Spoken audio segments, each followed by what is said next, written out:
Good morning, team. Uwe Jacobs, property strategist from Property Friends. Well, as you can see, I'm in the car, and no, I'm not driving. Engine is turned off, so all good. Just been for my morning walk. About to go to my favorite coffee place, McDonald's. Well, it's not my favorite coffee place, but pretty much the only coffee place where you can get consistent coffee at this time of the day. Sorry, I've missed a couple of scheduled lives. On Friday, I was on my way down to Babinda and didn't have reception. And on Saturday, I was running around in the certain tablelands, checking out the area around Mariba and things like that.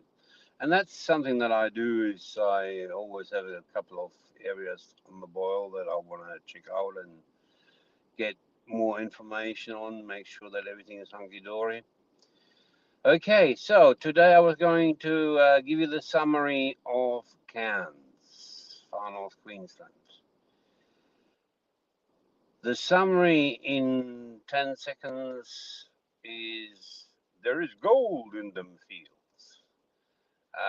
I have no doubt that the prices in Cairns will continue to rise, so there is capital gains available. And at a between 1% to 0.5% rental vacancy and a lot of buying pressure on the market, there is no question in my mind that there is a good area to invest. We have a couple of projects. We've got 4 houses running. We've got further ones locked in.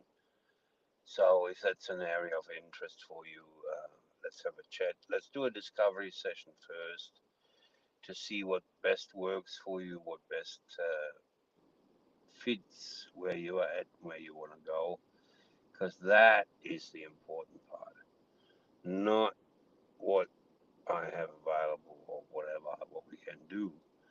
I can do lots of things, but it all goes back to what works best for your strategy, for where you're at, and for where you want to go.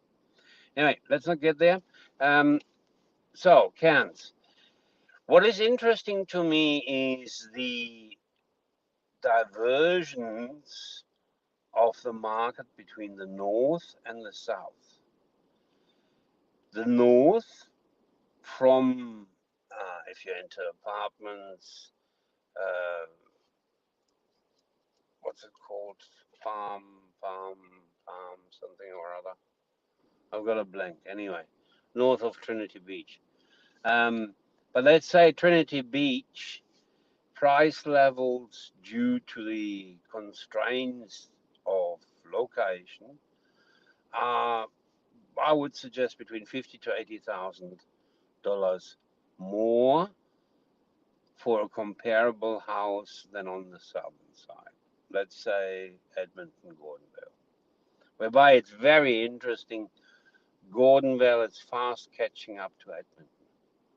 And again, not on my mind, that's just my humble opinion, definitely a better location than certain parts of Edmonton, which I would describe as underprivileged. So let's say $50,000 to $80,000 difference in price. Now, there is 100% difference in rental vacancy.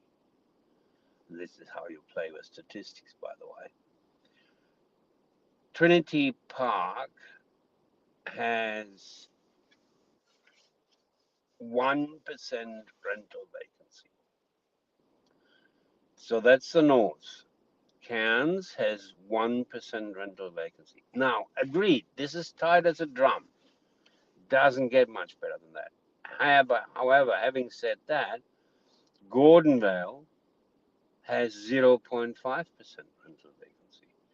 So from 0.5 to 1% is 100% difference. Now,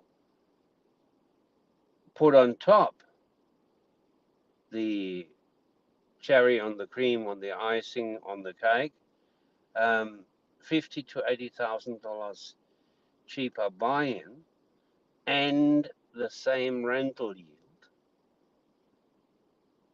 And from a planning point of view, there is no doubt again that the council, that the government, that the authorities want the south to grow, where, by the way, there is a lot more land available. Then there is again no doubt in my mind where I'm going to invest. There is also talk about the Bruce Highway, the new shopping center on the other side of Draper Road. There is talk about, so Woolworth is existing shopping center on the, when you turn right into Draper Road on the left hand side. On the right hand side is still a parcel of commercially zoned land. There is talk about Coles being in discussion and being in planning for that. So that's very interesting, and again proves the point that the south is the big growth area. So to summarize, I'll make it fast today. The capital gains is there. The rental yield is there.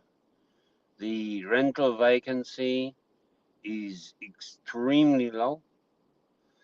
Positive population growth, lots of infrastructure spent by the authorities. Why would I not invest in a place like that? On that note, I have hit, so to speak, Townsville this last night, and we'll now continue my trip here in Townsville, and we'll see what mischief I can get into. So tomorrow, an hour later, I'm mucked up again. The time difference, working with two different calendars on two different devices is challenging. Anyway, so 7:30 Queensland time, Australian Eastern Standard Time, and 8:30 Daylight Savings, Australian Eastern Daylight Savings Time. I hope that confused the hell out of everybody. Because it sure as hell confuses the hell out of me. All right, have a good day. Bye-bye.